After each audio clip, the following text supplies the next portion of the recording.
우리가 알아야 될 수없이 많은 그 어떤 정보보다 중요합니다. 하나님은 누구시고 나는 누구인가?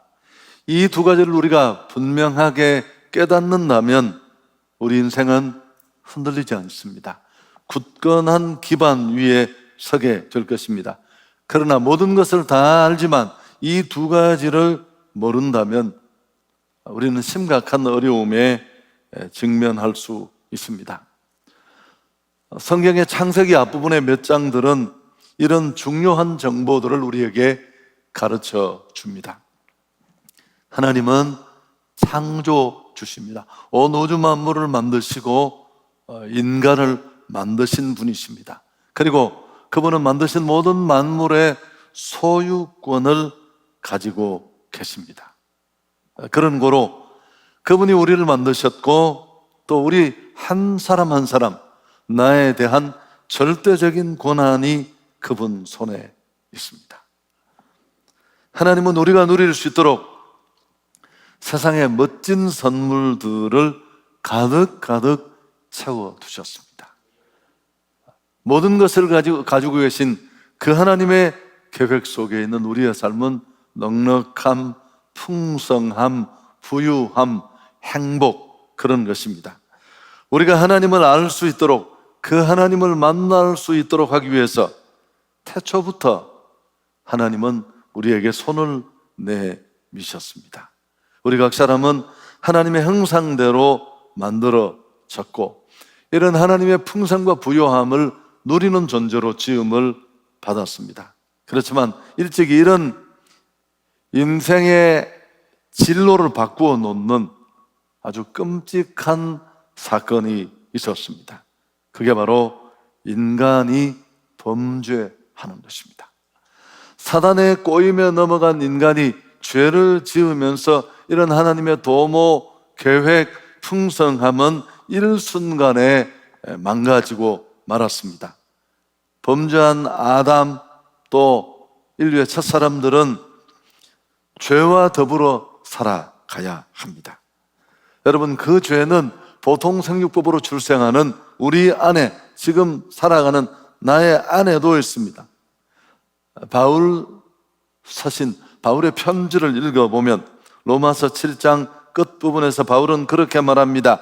자신이 선을 행하기를 원했을 때 악이 바로 내 가까이에 있다.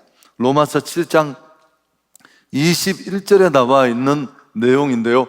그러므로 내가 한 법을 깨달았노니 곧 선을 행하기 원하는 나에게 악이 함께 있다. 여러분, 결국 죄의 결과로 인간은 그 축복의 동산 에덴에서 쫓겨납니다. 심판에 직면하고 하나님께 가까이 다가갈 수 없고 죄를 가지고 태어나서 그 죄로 서로 다투고 죽이고 불화하고 분쟁합니다. 그러다가 예외 없이 죽음에 이르는 그런 존재가 되었습니다. 하나님의 형상대로 지음을 받았지만 죄로 무너졌고 하나님의 은혜가 필요한 그런 존재가 되었는데 하나님은 이런 인류에게, 우리들에게 두 가지 희망을 주셨습니다. 첫째는 하나님의 구원자를 약속하셨습니다. 인간을 죄로 망가뜨린 이 원수 사단의 머리를 부숴버릴 여자의 후손을 약속하셨습니다. 창세기 3장 15절에 지난번에도 소개했습니다마는 원시복음이라는 첫 번째 복음이 여기 소개됩니다. 내가 너로 여자와 원수가 되게 하고 내 후손도 여자의 후손과 원수가 되게 하리니 여자의 후손은 내 머리를 상하게 할 것이요 너는 그의 발꿈치를 상하게 할 것이다. 이런 죄에 무너진 인생을 구원할 수 있는 구원자를 우리에게 이미 창세기 죄를 짓자마자 약속하셨습니다. 그리고 두 번째는 이런 죄로 말미암는 저주의 방향을 인간이 아니라, 죄 지은 인생이 아니라 또 다른 곳으로 돌리셨는데 아담과 하와가 범죄했지만 두 사람은 즉시 제거되지 않았습니다. 하나님은 예수 그리스도, 여자의 후손으로 오실 예수 그리스도를 통해서 이 문제를 해결해 주셨습니다. 예수님이 십자가에 죽으심으로 오히려 대적 원수에게 치명상을 입히게 했습니다. 우리가 받아야 될 형벌을 그리스도께로 향하게 했습니다. 그 결과 이 십자가 사건을 경험한 자들은 하나님 임재에 이르는 생명의 길이 열려지게 되었습니다. 그래서 예수님은 자신을 통해 모든 인간이 하나님께 이를 수 있는 길, 다시 그 행복함, 풍요로움, 넉넉함으로 갈 수 있는 하나님과 관계를 개선하는 길로 나아갈 수 있게 되었습니다. 좀 여기가 이론적이고 복잡하죠. 단순한 내용입니다만은 창세기를 쭉 읽어보시면 5장에 들어오면 정말 이 족보가 나오는데 발음하기 어려운 이름들이 계속 반복됩니다. 지루한 부분인데 누가 누구를 낳고 얼마를 살다 죽었다, 이런 정보가 끊임없이 계속 제공됩니다. 성경을 읽다가 보면 정말 의미 없어 보이는 문구이고 지루하게 여겨질 수 있는 그런 대목입니다. 언젠가 한번 얘기를 했죠. 어떤 분이 힘들게 남편을 한 여집사님이 전도를 해서 교회로 이끌어 왔습니다. 험한 정성을 다 들여서 오늘 꼭 예수님 만나겠지 싶었는데 그날 목사님이 선택한 본문이 창세기 5장이었습니다. 누가 누구를 낳고 얼마나 살다가 죽었더라, 이 얘기만 꾸준히 반복되고 그런 설교였습니다. 아내는 속으로 생각했습니다. 다 틀렸구나. 왜 하필이면 오늘 본문이 저거야? 그런데 남편이 집으로 돌아가서 예수를 믿겠다고 했습니다. 왜요? 인생이 결국 죽는다는 것, 오늘 목사님 설교 말씀 듣고 깨닫게 되어서 예수 믿기로 했다고. 성령 하나님이 하신 일인 줄 믿습니다. 여러분, 창세기 5장에 언급된 이 인물들에 대한 정보, 우리가 정확하게 알 수 있는 건 별로 없습니다. 그렇지만 유일한 사실은 그들이 모두 예수 그리스도와 연결되어 있습니다.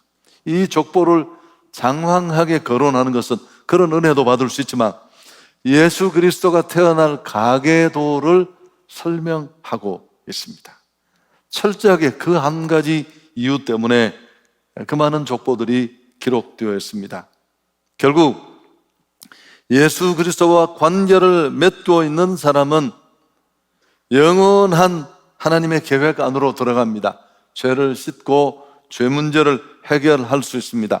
아담과 하와가 에덴에서 이렇게 추방된 이후부터 하나님은 즉각적으로 인간에게 손을 내미셨습니다. 끊임없이 죄진 인간을 포기하거나 내버려 두거나 무관심하지 않으셨습니다. 성경을 읽어보면 곳곳에 예수 그리스도 안에 또 믿음을 통해 은혜로 말미암아 인간을 구원하시기를 원하시는 그런 하나님의 손길을 우리는 발견할 수 있습니다. 근데 여러분, 그 하나님의 은혜에 죄전 인간을, 무너진 인간을 향해 손을 내미시는 하나님의 그 손길의 첫 시작이 오늘 우리가 읽은 이 말씀에, 노아의 이야기에 정확하게 실려 있습니다. 창세기 6장 8절 중심 구절인데 우리가 또 같이 한번 읽습니다. 그러나 노아는 여호와께 은혜를 입었더라.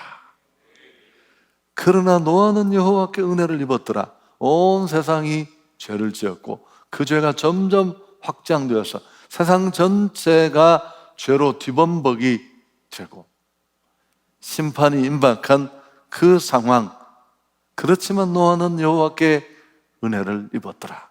노아를 노아되게 한 여러 가지 좋은 일들은 다 이 은혜로부터 출발합니다. 성경의 은혜를 뜻하는 단어가 처음으로 여기서 등장합니다. 여러분, 은혜가 뭘까요? 죄인에게 값없이 베푸시는 하나님의 호의를 일컫습니다. 죄로 철저하게 무너지고 죽어야 하지만 대가 없이, 값없이 그 죄인에게 주어지는 하나님의 호의가 바로 은혜입니다. 그런데 오늘 우리가 눈여겨봐야 될 부분은 죄로 무너진 인생을 찾아오신, 노아에게 손길을 내미신 그 하나님의 죄로부터 구출하려는 은혜는 두 가지로 표현되었습니다. 첫째가 뭐냐 하면 심판이 임할 것이다, 노아에게 알려주셨습니다. 창세기 6장 13절인데 우리가 같이 한번 읽을까요? 하나님이 노아에게 이르시되 모든 혈육 있는 자의 포악함이 땅에 가득함으로 그 끝날이 내 앞에 이르렀으니 내가 그들을 땅과 함께 멸하리라. 온 세상이 죄로 엉망이 되었습니다. 그래서 하나님은 죄에 대한 심판을 선언하셨습니다. 성경을 읽어보면 하나님이 특수한 사회 공동체를 심판했던 기록들이 성경에 여러 곳에 있습니다. 노아의 홍수, 소돔과 고모라, 그리고 기원전 586년쯤에 예루살렘의 멸망, 이런 사건들은 다 역사적인 사건입니다만은, 그래서 사람들이 심판이 있다는 것을 믿는다면 마음대로 살지 않을 것이다. 라인홀드 니버라는 신학자의 유명한 얘기입니다. 하나님은 내가 죄에 대해서 반드시 심판할 것이다. 빌리 그레이엄 목사는 그런 얘기를 했습니다. 만일 하나님이 이 시대에 죄로 가득한 사람들을 심판하지 않는다면 소돔 고모라 사람들에게 사과해야 할 것이다. 그래서 하나님의 심판, 죄에 대한 심판은 준엄하다는 것을 그도 말했습니다. 자, 두 번째는 이런 심판에 대한 선언뿐만이 아니라 심판의 날 노아를 완전하게 보호하기 위해서 무엇을 해야 할지를 구체적으로 말씀했습니다. 그렇게 해서 하나님의 은혜를 구체적으로 보여주셨는데 7장 1절이 그 내용입니다. 같이 읽습니다.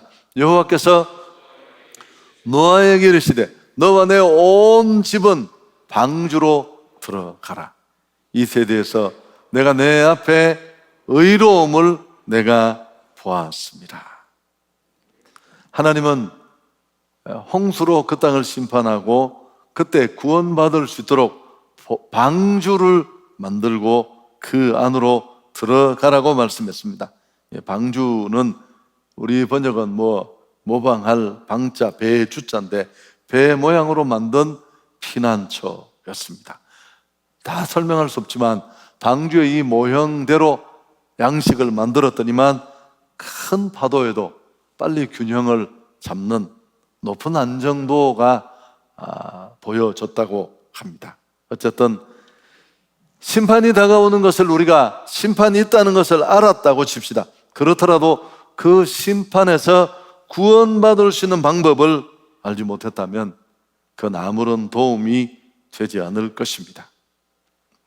여러분, 사랑하는 여러분, 이 심판의 메시지는 얼핏 보면 하나님의 죄를 용납하지 않는 진노만을 보여주는 것처럼 보입니다.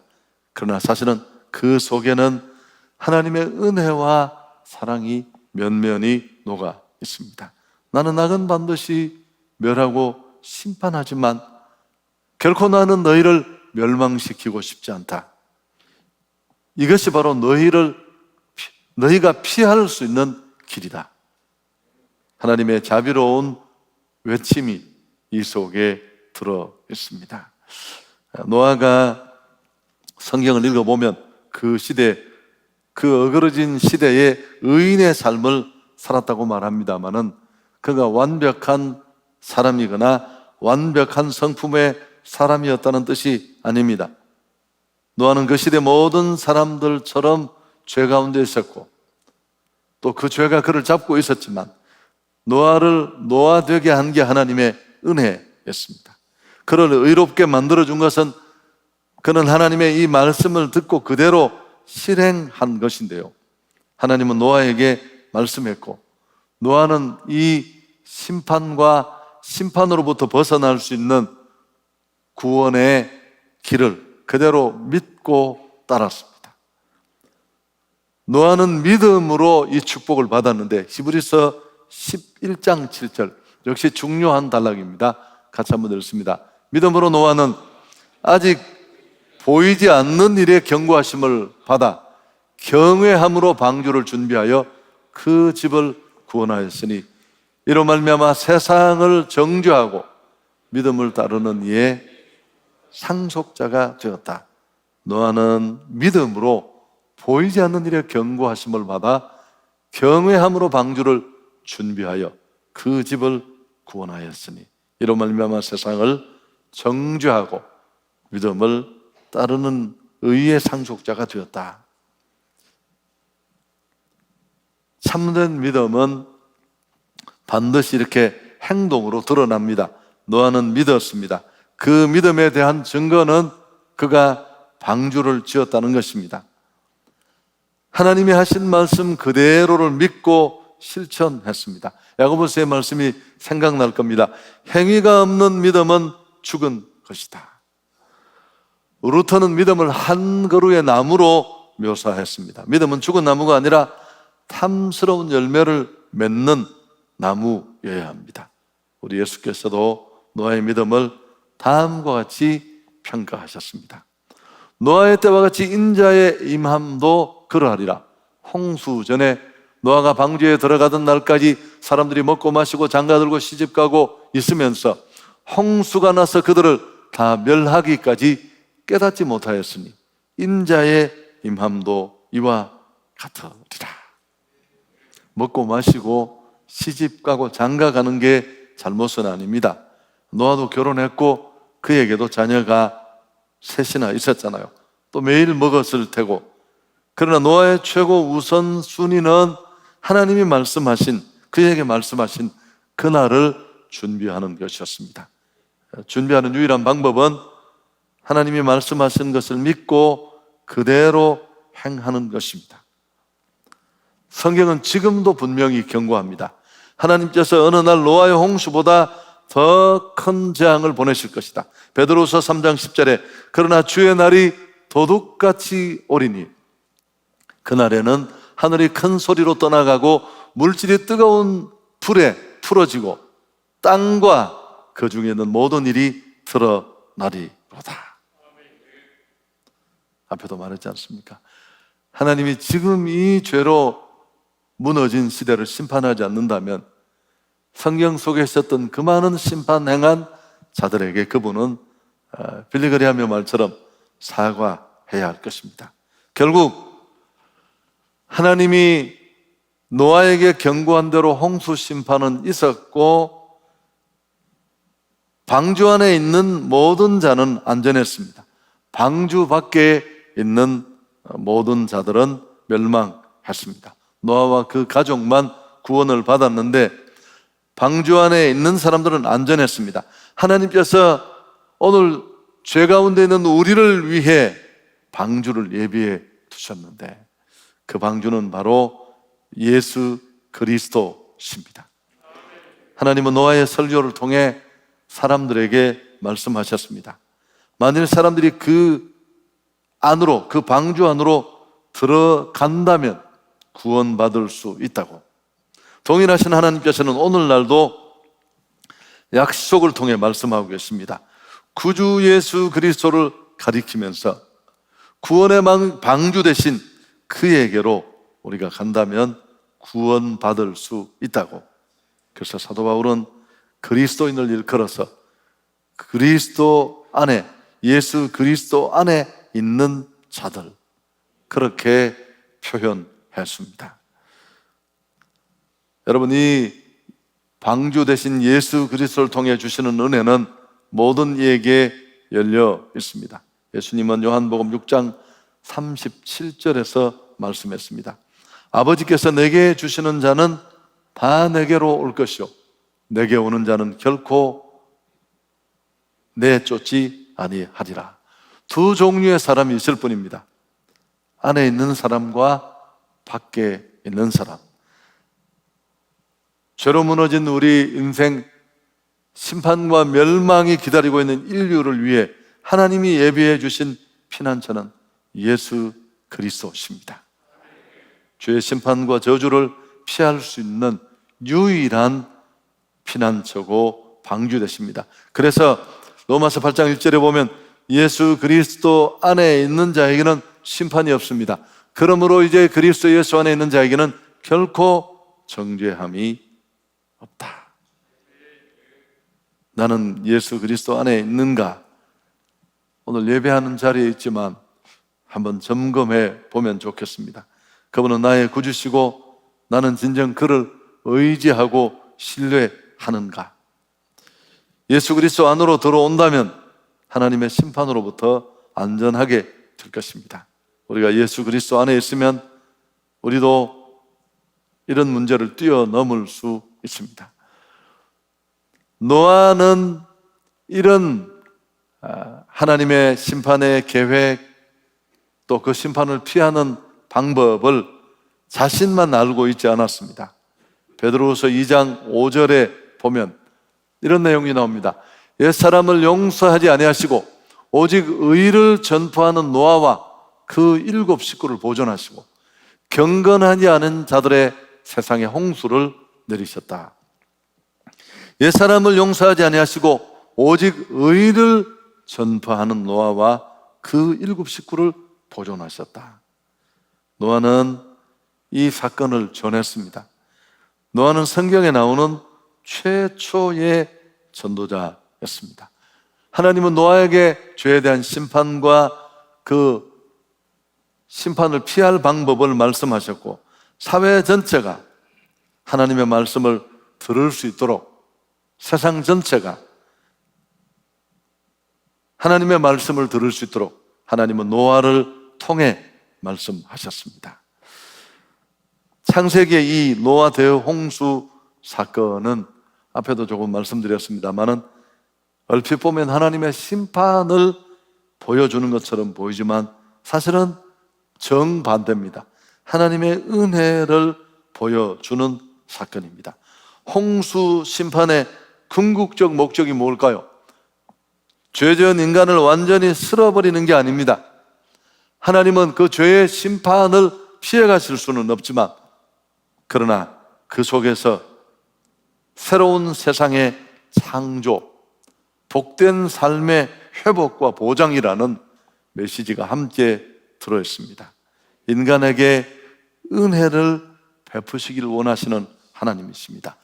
사랑하는 여러분, 마지막 날 하나님 앞에 자랑할 것이 있다면 이미 은혜 받고 구원받은 우리가 그분 앞에 드릴 수 있는 열매가 있다면 생명의 결실입니다. 바울은 바울서 신에서 내 기쁨이나 자랑의 면류관이 무엇이냐?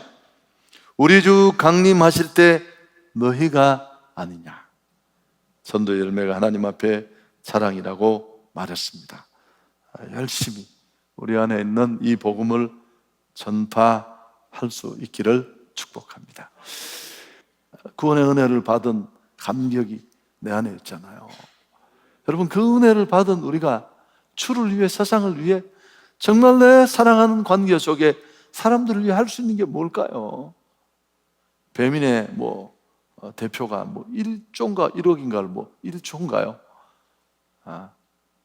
그게 이렇게 이제 직원들을 향해서 다 쐈대요. 너무 부럽더라고요. 여러분, 그러나 그보다 더 가치 있는 건 내 안에 나를 행복하게 하고 진정한 인생이 무엇인가를 알게 한 구원의 복음을 전하는 그런 사람으로 이번에 우리가 한번 같이 헌신했으면 좋겠습니다. 좋으신 하나님께 영광을 돌리겠습니다.